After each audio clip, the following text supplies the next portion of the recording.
നമസ്കാരം. വർക്കിംഗ് ക്ലാസിന്റെ ഒരു പുതിയ വീഡിയോയിലേക്ക് ഏവർക്കും ഹൃദ്യമായ സ്വാഗതം. എങ്ങനെയാണ് ഇൻകം ടാക്സ് റിട്ടേൺ ഫയൽ ചെയ്യുന്നത് എന്നതിനെപ്പറ്റി വിശദമായ ഒരു വീഡിയോ കഴിഞ്ഞ വർഷം വർക്കിംഗ് ക്ലാസ് പോസ്റ്റ് ചെയ്തിരുന്നു. അതിൽ 2023-24 അസസ്മെന്റ് ഇയർ അഥവാ 2022-23 ഫിനാൻഷ്യൽ ഇയറിലെ നമ്മുടെ വരുമാനത്തെ ബേസ് ചെയ്തായിരുന്നു അന്ന് നമ്മൾ ഇൻകം ടാക്സ് റിട്ടേൺ ഫയൽ ചെയ്തത്. എന്നാൽ ഈ വർഷം നമുക്ക് നോക്കേണ്ടത് 2024-25 അസസ്മെന്റ് ഇയർ അഥവാ 2023-24 വർഷത്തെ വരുമാനത്തെ അടിസ്ഥാനമാക്കിയുള്ള റിട്ടേൺ ഫയൽ ചെയ്യാനാണ് നമ്മൾ നോക്കുന്നത്. ഈ വർഷം അങ്ങനെ റിട്ടേൺ ഫയൽ ചെയ്യാൻ നോക്കുമ്പോൾ കഴിഞ്ഞ വർഷത്തിൽ നിന്നും വ്യത്യസ്തമായി എന്തൊക്കെ മാറ്റങ്ങളാണ് ഈ വർഷം വന്നിരിക്കുന്നത് എന്നാണ് ഈ വീഡിയോയിൽ നമ്മൾ പറയാൻ പോകുന്നത്. ആദ്യമേ പറയട്ടെ, കഴിഞ്ഞ വർഷത്തേതിൽ നിന്ന് വ്യത്യസ്തമായിട്ട് കാര്യമായ മാറ്റങ്ങളൊന്നും തന്നെ ഈ വർഷമില്ല. ചില ചെറിയ 1-2 മാറ്റങ്ങൾ ഉണ്ട്. അതെന്തൊക്കെയാണെന്ന് നമുക്ക് നോക്കാം. വർക്കിംഗ് ക്ലാസിന്റെ കഴിഞ്ഞ വർഷത്തെ ആ വീഡിയോ നോക്കിയാണ് നിങ്ങൾ റിട്ടേൺ ഫയൽ ചെയ്യുന്നതെങ്കിൽ ആ വീഡിയോയുടെ ലിങ്ക് താഴെ ഡിസ്ക്രിപ്ഷനിലും മുകളിൽ ഐ ബട്ടണിലും നൽകിയിട്ടുണ്ട്. നിങ്ങൾ ആ വീഡിയോ നോക്കി ITR ഫയൽ ചെയ്യുന്നതായി സങ്കല്പിച്ചുകൊണ്ടാണ് വർക്കിംഗ് ക്ലാസ് ഈ വീഡിയോ ചെയ്യുന്നത്. അതിനാൽ തന്നെ ഇതിൽ വിശദീകരണങ്ങളൊന്നും തന്നെ നൽകിയിട്ടില്ല. അതെല്ലാം പഴയ വീഡിയോയിൽ നൽകിയിട്ടുള്ളതാണ്. അതുകൊണ്ട് തന്നെ നമുക്ക് നേരെ ഇൻകം ടാക്സ് ഡിപ്പാർട്ട്മെന്റിന്റെ വെബ്സൈറ്റിലേക്ക് പോകാം. www.incometax.gov.in എന്നാണ് ആ സൈറ്റിന്റെ പേര്. നമ്മൾ പോകുന്നു ഇൻകം ടാക്സിന്റെ വെബ്സൈറ്റിലേക്ക്. ഞാനിവിടെ ലോഗിൻ ചെയ്യാൻ പോവുകയാണ്. ലോഗിൻ ബട്ടൺ ക്ലിക്ക് ചെയ്തു. എന്റെ പാൻ നമ്പർ എൻ്റർ ചെയ്തു. കണ്ടിന്യൂ കൊടുത്തു. ഇവിടെ ടിക്ക് ചെയ്തു. ഞാൻ എന്റെ പാസ്വേഡ് കൊടുത്തു. കണ്ടിന്യൂ ചെയ്യുന്നു. ഇങ്ങനെ വന്നു കഴിയുമ്പോൾ നമ്മൾ ആദ്യം കാണുന്നത് file your return for the year ended on 31 March 2024. കഴിഞ്ഞ വർഷം എങ്ങനെയായിരുന്നു നമ്മൾ കണ്ടത്? 31 മാർച്ച് 2023 ആയിരുന്നു. അതായത് ഫോർ അസസ്മെന്റ് ഇയർ 24-25 ഇവിടെ നൽകിയിരിക്കുന്നതെങ്കിൽ കഴിഞ്ഞ വർഷം നമ്മൾ കണ്ടത് ഫോർ അസസ്മെന്റ് ഇയർ 2023-24 എന്നായിരുന്നു. അപ്പോൾ ഇതാണ് ഇവിടെ വന്നിരിക്കുന്ന ഒരു ചേഞ്ച്. ഇനി നമ്മൾ ഫയൽ നൗ കൊടുക്കുന്നു. ഫയൽ നൗ കൊടുക്കുമ്പോൾ ഇവിടെ സെലക്ട് അസസ്മെന്റ് ഇയർ. കഴിഞ്ഞ വർഷം നമ്മൾ എന്തായിരുന്നു സെലക്ട് ചെയ്തിരുന്നത്? 2023-24 ആയിരുന്നു. എന്നാൽ ഇത് മാറിയിട്ട് 2024-25 ഇവിടെ ഡിഫോൾട്ടായി കിടക്കുന്നത്. നമ്മളിങ്ങനെ നോക്കിക്കഴിഞ്ഞാൽ നമുക്ക് പഴയ വർഷങ്ങളെല്ലാം കാണാൻ കഴിയും. നമ്മളിപ്പോൾ കൊടുക്കാൻ പോകുന്നത് 2024-25 അസസ്മെന്റ് ഇയർ ആയതുകൊണ്ട് തന്നെ 2024-25 ഇവിടെ സെലക്ട് ചെയ്യേണ്ടത്. ബാക്കിയെല്ലാം അതുപോലെ തന്നെ ഓൺലൈനാണ്. കണ്ടിന്യൂ ചെയ്യുന്നു.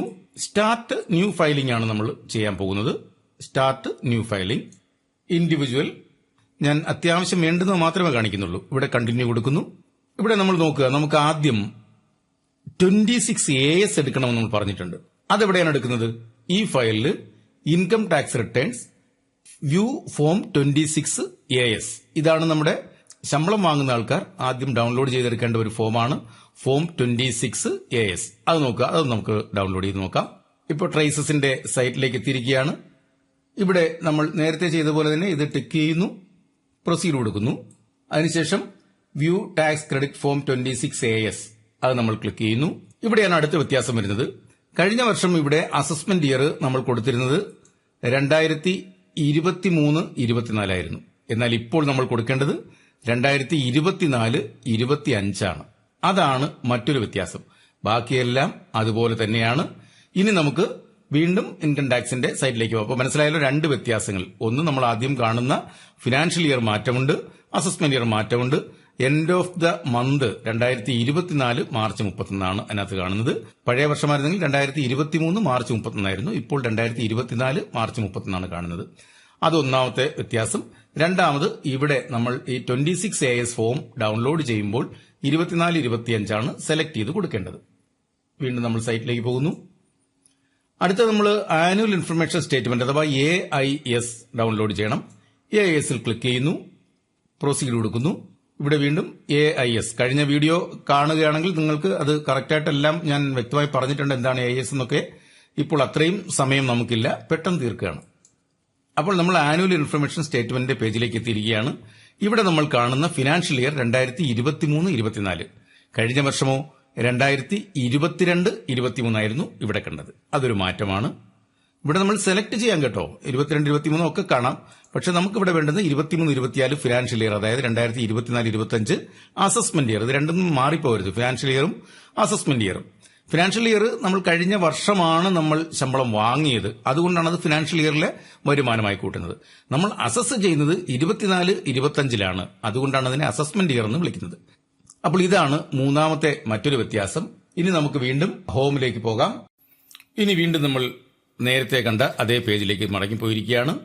Select ITR form. ITR form ITR 1 ആണ് നമ്മൾ ഇപ്പോൾ ചെയ്യുന്നത്. Proceed with ITR 1. ഇനി നമുക്ക് ചെയ്യാനുള്ളത് ലെറ്റ്സ് ഗെറ്റ് സ്റ്റാർട്ടഡ്. നമ്മളിവിടെ ക്ലിക്ക് ചെയ്യുന്നു. ഇവിടെ taxable income is more than basic exemption limit കൊടുത്തു. കണ്ടിന്യൂ ചെയ്തു. ഇനി അടുത്ത പ്രധാനപ്പെട്ട ഒരു വ്യത്യാസം വരാൻ പോകുന്നത് ഈ പേഴ്സണൽ ഇൻഫർമേഷനിലാണ്. അത് നമ്മൾ ക്ലിക്ക് ചെയ്യുമ്പോൾ ശ്രദ്ധിക്കുക, നമ്മുടെ പേര് മറ്റു കാര്യങ്ങളെല്ലാം തന്നെ ഉണ്ട്. അത് നമുക്ക് വേണമെങ്കിൽ എന്തെങ്കിലും കാര്യങ്ങൾ എഡിറ്റ് ചെയ്യാനുണ്ടെങ്കിൽ എന്ന് പറഞ്ഞു കഴിഞ്ഞാൽ പേര് എഡിറ്റ് ചെയ്യാൻ പറ്റില്ല, അച്ഛന്റെ പേര് അല്ലെങ്കിൽ പാൻ നമ്പർ ഇതൊന്നും എഡിറ്റ് ചെയ്യാൻ പറ്റില്ല. നമുക്ക് പ്രൊഫൈലിൽ അങ്ങനെ കാര്യമായ എഡിറ്റിംഗ് ഒന്നും നടക്കില്ല. നമുക്ക് കോണ്ടാക്ട് അഡ്രസ്സിൽ വേണമെങ്കിൽ എഡിറ്റിംഗ് നടത്താം. ചിലപ്പോൾ നമ്മുടെ കഴിഞ്ഞ വർഷത്തെ അഡ്രസ്സ് ആയിരിക്കില്ല ഇപ്രാവശ്യം, അത് വേണമെങ്കിൽ നമുക്ക് എഡിറ്റ് ചെയ്ത് കൊടുക്കാം. Nature of employment state government, ഇതത് തന്നെയാണ്. അടുത്തത് ഫയൽ അണ്ടർ സെക്ഷൻ 139(1). അടുത്ത പ്രധാന വ്യത്യാസം ഇവിടെയാണ്. Do you wish to exercise the option under section 115 BAC 6 of opting out of new tax regime എന്നാണ്.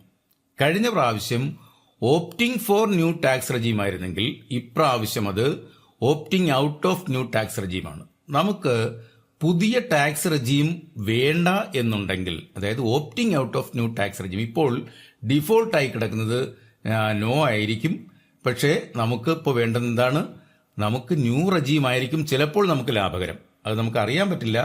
അത് ലാഭകരം ഏതാണ് എന്നുള്ളത് അറിയാനായിട്ട് നമ്മൾ ഓൾഡ് ടാക്സ് റെജീമും ന്യൂ ടാക്സ് റെജീമും തമ്മിലുള്ള ഒരു ഡിഫറൻസ് പറയുന്ന വിശദമായ ഒരു വീഡിയോ വർക്കിംഗ് ക്ലാസ് നേരത്തെ പോസ്റ്റ് ചെയ്തിട്ടുള്ളതാണ്. ആ വീഡിയോ ഒന്ന് കണ്ടു നോക്കുക. അത് വളരെ പ്രയോജനം ചെയ്യും. കാരണം നമുക്ക് അതിനകത്ത് അറിയാം നമ്മുടെ ഓൾഡ് ടാക്സ് റെജീമാണോ ന്യൂ ടാക്സ് റെജീമാണോ നമുക്ക് ഏറ്റവും സ്യൂട്ടബിൾ എന്നുള്ളത്. അപ്പോൾ ഇവിടെ നിങ്ങൾ opting out of new tax regime, കഴിഞ്ഞ പ്രാവശ്യം ഓപ്റ്റിംഗ് ഫോർ ആയിരുന്നെങ്കിൽ ഇപ്പോൾ ഓപ്റ്റിംഗ് ഔട്ടാണ്. കഴിഞ്ഞ പ്രാവശ്യം ചെയ്തതിൽ നിന്ന് വ്യത്യസ്തമായിട്ടുള്ള ഒരു പ്രധാന കാര്യം ഇതാണ്. ഇവിടെ നമ്മൾ ന്യൂ റെജീമാണ് നമ്മൾ ഓപ്റ്റ് ചെയ്യാൻ ഉദ്ദേശിക്കുന്നതെങ്കിൽ നമ്മൾ നോ കൊടുക്കുക. ഇനി ഓൾഡ് ടാക്സ് റെജീമാണ് നമ്മൾ ഓപ്റ്റ് ചെയ്യാൻ ഉദ്ദേശിക്കുന്നതെങ്കിൽ യെസ് കൊടുക്കുക. ഏതാണ് ലാഭകരവും നോക്കിയതിനു ശേഷം ചെയ്യുക. അപ്പോൾ ഇത്രയുമാണ് പ്രധാനമായിട്ടുമുള്ള വ്യത്യാസം. ബാക്കിയെല്ലാം പഴയ വീഡിയോയിൽ ചെയ്തതുപോലെ തന്നെയാണ് ചെയ്യേണ്ടത്. അപ്പോൾ എല്ലാവരും പഴയ ആ വീഡിയോ നോക്കി ഇൻകം ടാക്സ് റിട്ടേൺ ഫയൽ ചെയ്യുക.